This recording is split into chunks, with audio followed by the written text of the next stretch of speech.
Bismillahirrahmanirrahim. Assalamualaikum warahmatullahi wabarakatuh. Innal hamdalillah nahmaduhu ta'ala wa nasta'inuhu wa nastaghfiruh wa na'udzu billahi min sururi anfusina min sayyiati a'malina. May yahdihillahu fala mudilla lahu wa may yudlil fala hadiyalah. Ashhadu an la ilaha illallah wahdahu la syarikalah wa ashhadu anna Muhammadan abduhu wa rasuluh. Allahumma shalli wa sallim ala nabiyyina Muhammadin wa ala alihi wa ashabihi wa man tabi'ahum bi ihsanin ila yaumiddin. Fa inna asdaqal hadisi kitabullah wa khairal hadi hadi Muhammadin sallallahu alaihi wasallam.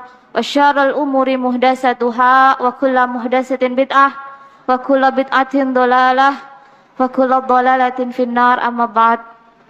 Kita akan membahas tentang wanita-wanita ahlul jannah, penghuni surga.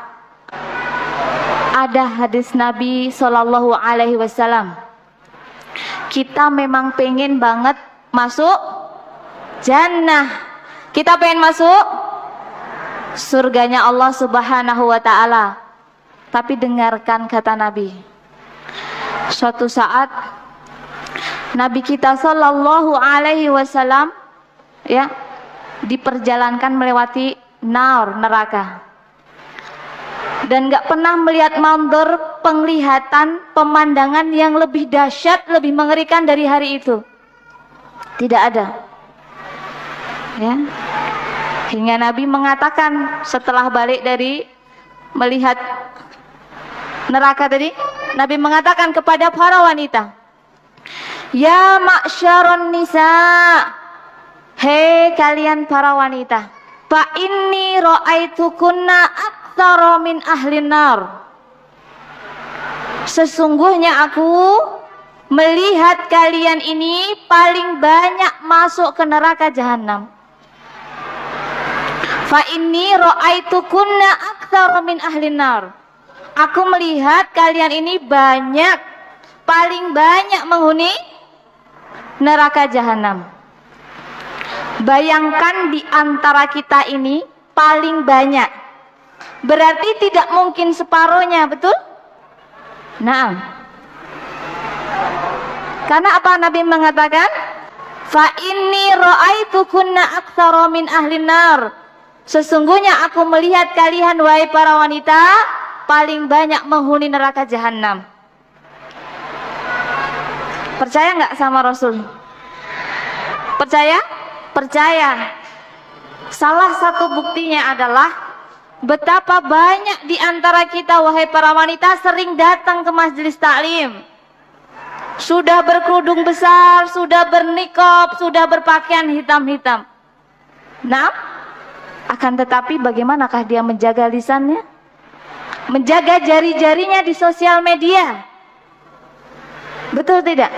Bahkan menjaga matanya di grup-grup WhatsApp yang isinya ghibah, fitnah, namimah.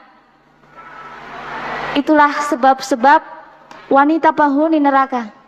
Lima lana ya Rasulullah, kenapa kok kami yang menghuni neraka jahanam? Kenapa sebabnya? Bikufrihin, sebab kufurnya para wanita.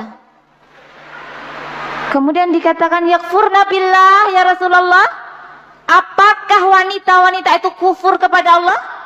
Apakah enggak berkerudung? Apakah enggak sholat? Apakah enggak puasa? Enggak. Mereka sholat, mereka puasa, mereka zakat. Tetapi mereka melakukan satu, tukthirnal la'an wa takfurnal ashir. Tukthirnal la'an wa takfurnal ashir. Yang pertama mereka senang tukthirnal la'an, senang sekali melaknat, berkeluh kesah, enggak terima, seringkali mengatakan perkataan-perkataan dengan lisannya yang menyakiti sesama.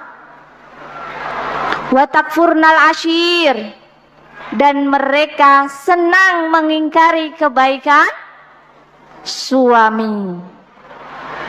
Ya, senang mengingkari kebaikan suami. Oleh karena itu, ketika saya sering diundang oleh beberapa kajian membedah buku pernikahan dini, saya termasuk bukan tidak setuju, saya termasuk hati-hati. Ya, banyak yang keburu-buru nikah, tidak paham fikih nikah. Bahkan jangankan yang baru mau menikah, yang sudah menikah puluhan tahun lupa dengan fikih nikah. Nah, ingat, inilah ya salah satu sebab wanita-wanita masuk menjadi penghuni neraka. Mereka mengingkari kebaikan suami. Lalu bagaimana caranya agar kita masuk dalam judul tadi, menjadi penghuni jannah, penghuni surga? Ingat ya, Rasulullah sudah mengingatkan tadi di awal.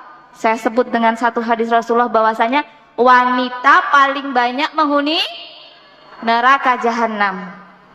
Tidak boleh nganggap enteng. Barang siapa yang menganggap enteng hadis itu, pertanyakan keimanannya.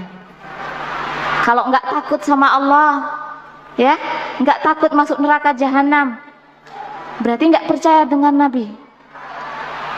Lalu bagaimana agar kita menjadi penghuni jannah? Ada banyak cara. Yang pertama, hadis dari Rasulullah sallallahu alaihi wasallam, "Idza sholatil mar'atu khamsaha." Apabila seorang wanita sholat 5 waktu. Yang kedua, wa shomat syahraha, dan dia berpuasa di bulan Ramadan. Yang ketiga, wa hafidhat farjaha, dan dia menjaga kemaluannya. Ini digarisbawahi, menjaga kemaluan. Yang keempat, wa ata'at zaujaha, dan taat kepada suaminya. Kilalaha, katakan kepada wanita yang sudah melakukan itu, udkhulil jannah min ayyi abwabin syi'ti. Disuruh bebas masuk pintu mana aja yang dia inginkan. Pertama, taat kepada Allah dan Rasulnya yang pasti, ya kan? Sholat, puasa, menjaga kemaluan. Nah, ini menjaga kemaluan ini yang perlu saya sampaikan, akhwati fillah. Menjaga kemaluan tidak sebatas, ya, tidak sebatas kalian ini bahasanya, maaf, enggak jalan dengan cowok di jalan, enggak berzina, tidak. Termasuk bagian dari menjaga kemaluan adalah engkau tidak bergampang-gampangan chattingan dengan lawan jenis, like lawan jenis, follow lawan jenis. Kenapa? Itu adalah pintu-pintu syaitan. Ini adalah bentuk menjaga kemaluan. Wanita yang bergampang-gampang follow lawan jenis, hilanglah rasa malunya. Pernah saya bilang di suatu kajian, waktu itu ada qori yang qadarullah berpisah dari istrinya. Lalu para ahwat menyerbu itu ikhwan. Dia sedang menggendong kucing, ya, menggendong kucing itu ikhwan, itu qori. Kemudian ahwat, andai saya jadi kucingnya. Subhanallah, ini yang ngomong gini ukhti-ukhti, statusnya katanya al-ghuraba, statusnya bercadar, berkerudung besar, pakaiannya hitam. Di mana rasa malumu?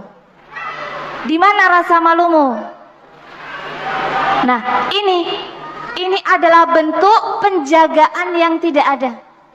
Karena menjaga kemaluan, menjaga dari zina itu juga menutup pintu-pintu ke arah zina. Ini yang banyak terjadi, akhwati fillah. Maka sebelum menikah, ya, jagalah dirimu agar engkau pun mendapatkan yang menjaga dirinya. At-thayyibun lit thayyibat. Laki-laki yang baik pasti untuk wanita yang baik. Laki-laki yang pura-pura baik untuk perempuan yang pura-pura baik. Mengerti? Maka kalau kita pura-pura menjaga, pun dapat yang pura-pura menjaga. Waliyadzubillah. Kemudian yang selanjutnya bahwasanya untuk menjadi wanita penghuni jannah adalah taat zaujaha, taat kepada suaminya dalam perkara yang ma'ruf. Taat pada suaminya dalam perkara yang ma'ruf. La ta'atin nas fil maksyatil khaliq. Tidak boleh taat kepada manusia selama diperintah maksiat kepada Allah. Ini yang harus dipegang, akhwati fillah. Banyak wanita yang taat sama suaminya tapi taat dalam perkara maksiat nggak boleh. Karena urutannya Allah, Rasulnya baru suami. Ya. Ini yang harus dimengerti. Taatnya dalam apa sih? Berubah apa? Taatnya ini contoh. Contoh bentuk taat seorang wanita kepada suaminya dalam salah satu hadis. Nabi ditanya, "Kilali Rasulillah sallallahu alaihi wasallam, ayu nisa'i khairun ya Rasulullah?" Siapakah wanita yang paling baik? Yang pertama, ya, tasurruhu idzan nadhara. Yang menyenangkan suaminya apabila pandang.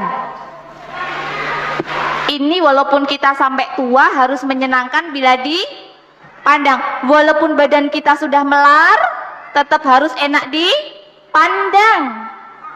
Tasurruhu idzan nadhara. Wanita solihah yang menyenangkan suaminya jika dipandang. Jadi usahakan ya, wajah ini harus menyenangkan dipandang, senyumnya kepada suami. Kebiasaan yang jegadul and japrut itu adalah kebiasaan yang harus dirubah.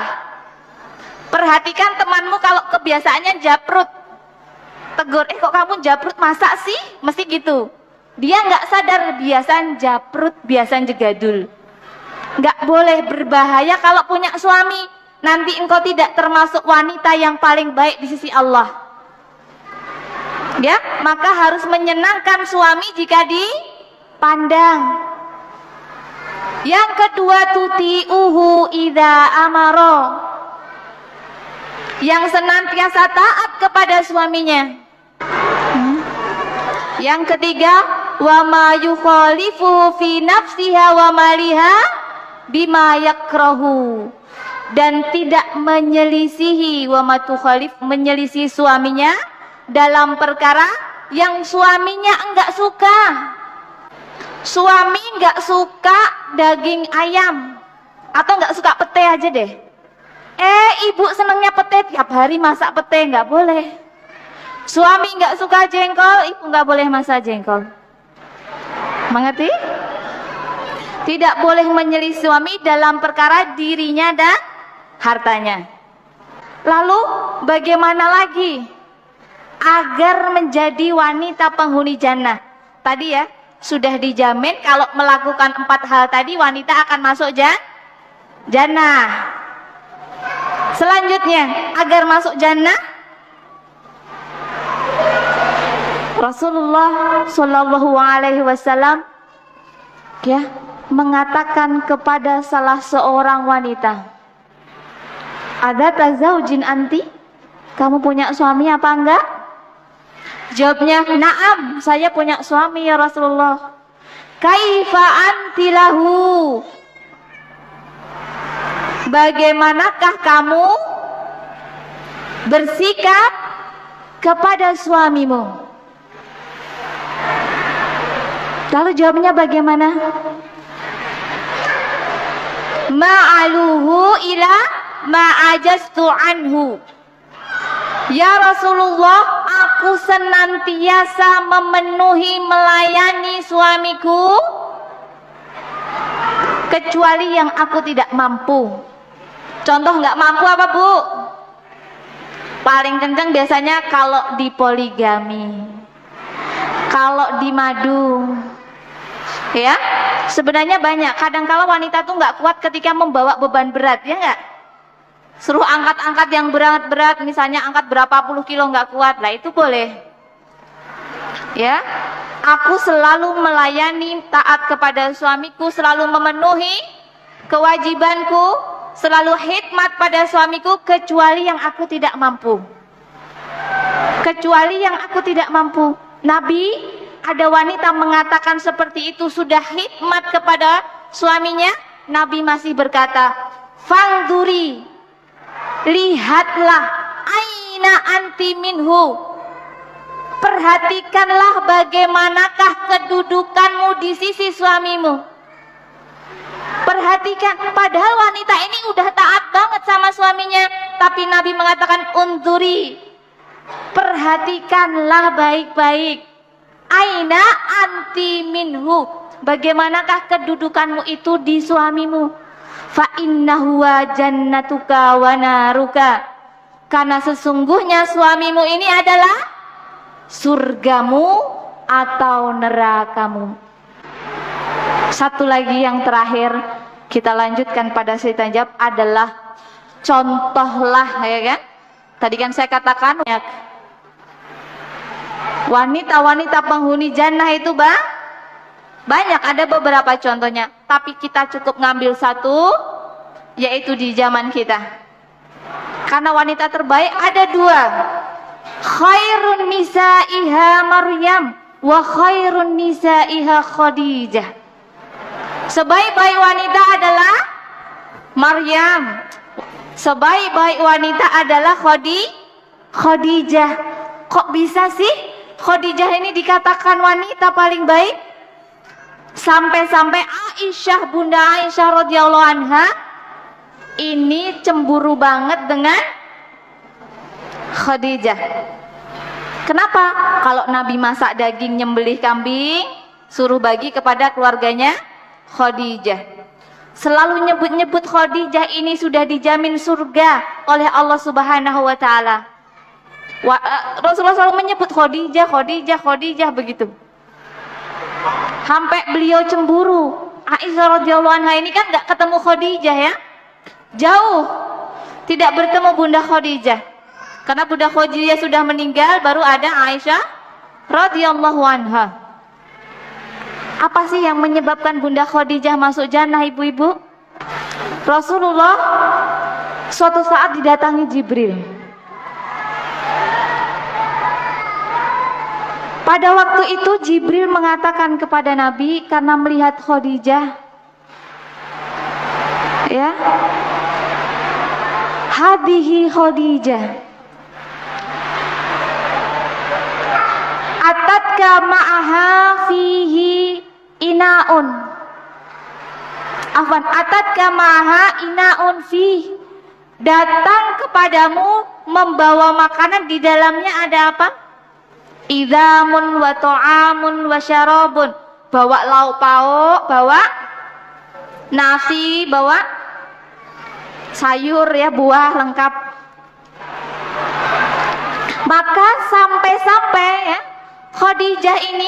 Khadijah radhiyallahu anha, bunda kita, idola kita ini, sampai dikatakan, ya, kepada Nabi oleh Jibril, ya kan, apabila Khadijah menjumpaimu, mendatangimu ya Rasulullah, sudah sampai, ya kan, sampaikan kepadanya, ya, sampaikan kepadanya apa? Dia mendapatkan salam Faqra'ha 'alaiha salam min rabbiha wa minni. Khadijah ini dapat salam dari Allah dan dari minni, Jibril. Masya Allah, dapat salam dari Rabbnya. Wa minni wa abshirha, dan berilah dia kabar gembira bil baitin fil jannah, dengan rumah di dalam surga yang udah disiapkan oleh Allah Subhanahu wa taala, min kosobin, dari yang baru belajar bahasa Arab, min kosobin. Ustazah, kok dari kayu, dari tebu? Aku nggak mau rumah di surga dari tebu. Kosob ini maknanya perak dan emas, Bu. Oleh baca Quran ya ditambah lagi. Dulu ada yang tanya dari tebu, katanya dari kayu nggak mau masuk surga. Subhanallah.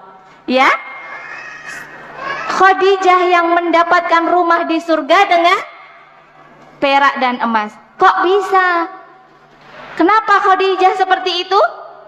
Bu, lihat kisahnya Bunda Khadijah bagaimana ketika menikah dengan Nabi.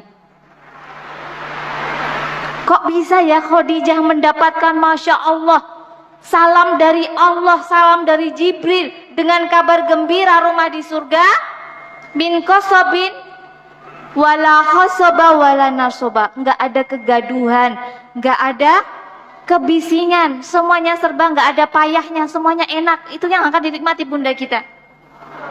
Terus kita bermimpi, aku pingin tetanggaan sama Bunda Khadijah. Boleh, ada syaratnya. Yang pertama, salah satu yang dilakukan Bunda Khadijah ketika menikah dengan Rasulullah Sallallahu Alaihi Wasallam. Kalau kita nikah, kita kerja atau kita dapat uang, suami punya uang, mesti kita gini, Abi, uang Abi, uang adek, uang adek, uang adek sendiri. Betul tidak? Kayak gitu kok ngimpi ya, mau bersama, berdampingan dengan rumahnya Bunda Khadijah. Bunda Khadijah sejak awal menikah, begitu nikah langsung mengatakan kepada Nabi, ya Muhammad, ini hartaku, ini budak-budakku, perniagaanku, semuanya untukmu. Apa ada kita yang kayak gitu sama suami? Adanya, kalau duit suami kurang, piye toh mas, kok hanya bawa segini? Bahkan ada wanita yang terlaknat, kamu gak pernah baik sama aku. Ya kan? Ucapan wanita terlaknat, kamu gak pernah baik sama aku, kamu gak pernah memperhatikan aku, kamu gak pernah ngasih aku. Kalimat gak pernah ini kalimat wanita-wanita yang tidak dilihat oleh Allah Subhanahu wa Ta'ala. Sedangkan Bunda Khadijah layak mendapatkan karena apa? Itu tadi. Hingga tadi ketika Aisyah cemburu, Nabi juga menyebutkan, wa wasa'ni bimaliha itharam ninnas.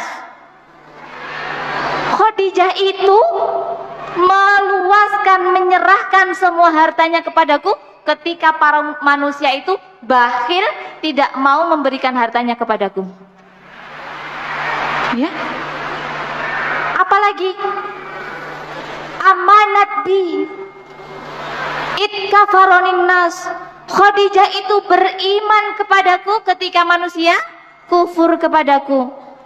Sodakotni, dia itu mengatakan apa? Percaya kepadaku ketika kata beninas, ketika manusia itu mendustakan aku. Nah, ini Bunda Khadijah, calon penghuni jannah. Nah, kita bagaimana? Dari apa yang saya sampaikan tadi, sudahkah kita masuk dalam kategori calon-calon wanita penghuni surga? Kalau contohnya ya, suaminya melarang, Dek, kamu nggak boleh jalan ke mall, kamu nggak boleh belanja di Shopee, kamu jangan buka Facebook. Manut nggak kita? Banyak yang tidak taat. Tak kasih uang 100.000, kamu beli sepatunya yang harga 20.000 aja ya dek. Mosok sepatu 20.000, akhirnya engkau membelikan 100.000 buat apa teman-teman kalau sudah masuk ke mall? Lengkap. Wah, no kerudung model baru pengen. Temanku kemarin pakai bros kembang pete, aku juga pengen. Iya nggak beli, nggak beli. Apalagi 100.000, yang penting bisa nenteng ya nggak? Sedangkan suaminya cuma 20.000. Atau ini contoh yang pernah juga ditanyakan kepada saya, sepele bu, suaminya ingin, mohon maaf, kita ini kan wajib fitrah ya, mencukur bulu apa? Bulu kemaluan. Suaminya itu cuman pengen simple aja, bulu kemaluannya itu disuruh ngasih love gitu, dikasih gambar love di bagian situ, nggak mau. Loh, permintaan suaminya itu simple ya nggak? Itu suaminya sampai bilang ya, ada yang suaminya sudah sepuh. Nih juga ibu-ibu yang sudah sepuh masih punya suami, hati-hati. Suami itu walaupun sudah sepuh masih pengen ya bu, pengen dilayanin. Suaminya memang bapak-bapak beliau pada waktu itu umurnya udah sekitar 60 tahun lah lebih. Tapi dia pengen, karena lihat ada baju yang dijual di lingerie itu loh, bajunya kan merah, celana dalamnya merah-merah, dia pengen istrinya pakai baju kayak gitu. Nah ibunya yang nggak mau, mas aku kipes tua topak, mbok tobat. Loh kok suaminya suruh tobat? Ini suami loh bu, kalau beliau belum meninggal dunia wajib taat, atau waliyatubillah bercerai wajib taat. Udah ditalak masa idah pun wajib taat, apalagi cuman diperintahkan pakai pakaian yang tadi katanya, pak yo isin aku wis tuwa tobat pak gitu katanya. Nah ini sebenarnya perkataan yang hak digunakan di waktu yang tidak hak. Perkataannya benar, bertobatlah ya kan, tetapi di waktu yang tidak tepat. Jadi kita ini apapun yang terjadi dengan suami kita wajib taat, kecuali sudah bercerai-rai, masa idah sudah selesai, atau suami sudah meninggal baru kan nggak taat ya. Tetapi ketika suami itu masih bersama kita, kita masih istrinya, walaupun suami jauh wajib taat, karena ini sebagai jalan yang mudah bagi kita untuk menuju jannah. Nah bagi yang belum menikah para jomblowati sekalian, jangan terburu-buru nikah. Lihat Instagram suami istri pakai cadar bergandengan, potro cekrek terus kamu pengen. Yang perempuan di depan gini kan, gandengan gitu kan iklannya, kalian pengen. Pernikahan tidak sebatas itu. Kalian punya tanggung jawab yang besar di pundak kalian. Jangan juga beralasan, loh kan Bunda Aisyah itu menikah di umur 6 tahun, kemudian berumah tangga umur 9 tahun. Ya Bunda Aisyah tidak nol putol. Tahu nol putol? Nol putol tuh nggak punya apa-apa, nggak bisa apa-apa, dia bisa apa-apa. Jadi wanita kalau mau menikah, ya wanita ini, pernikahan ini ibadah yang sangat panjang. Inilah ya waktu kita untuk mengejar surganya Allah. Kalau belum nikah, persiapkan diri dulu. Nikah itu bukan untuk minta disayang suami, tapi bagaimana kita ini menyayangi suami. Agar apa tadi? Agar kalau kita al-wadud, kita masuk ke dalam jannah.